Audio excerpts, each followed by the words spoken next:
Aryan recording studio Saharsa.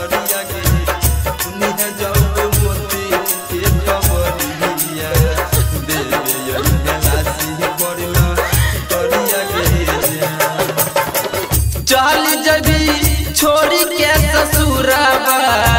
पेनी के बिहौती सरिया गे चल जबी छोड़ी के ससुराबा पेनी के बिहौती सरिया गे ससुरा भेजबो मोती के खबरिया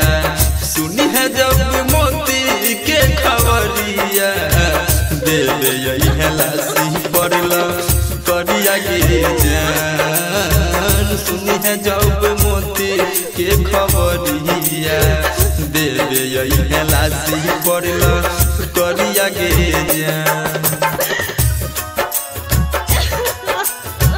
देवे यही लासी पड़ला करिया गे जान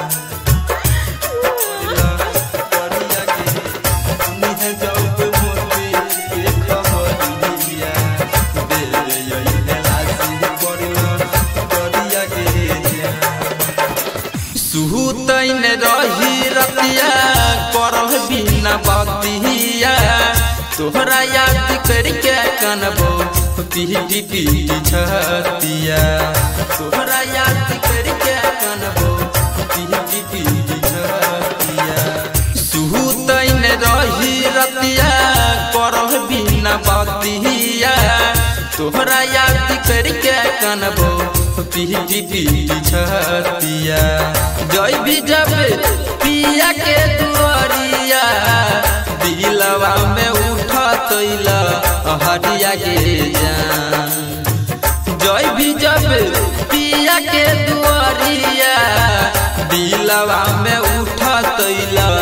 हरिया गे जान ससुरा भेजबो मोती के खबरिया सुनी है जब मोती के खबरिया देवे यही लासी पड़ला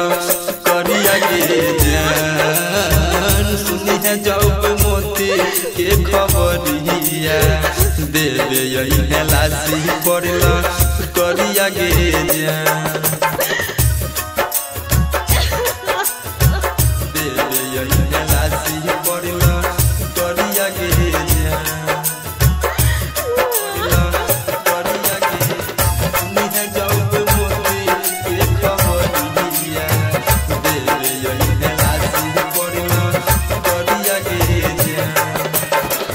याद जब कहरई रही जाई हो सरकी गे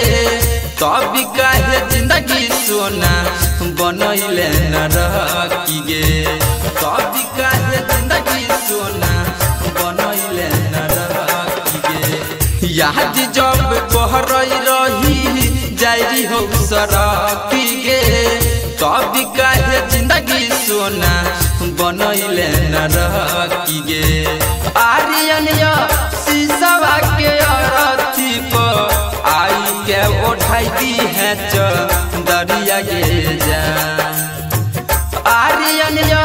शीशवा के अरथी पर आई के उठाई दी है दरिया गे जान ससुरा भेजबो मोती के खबरिया सुनी है जब मोती के खबरिया देवे यही लासी पड़ला करिया गे जान सुनी है जब मोती के खबरिया देवे यही लासी पड़ला करिया गे जान आर्यन रिकॉर्डिंग स्टूडियो सहरसा।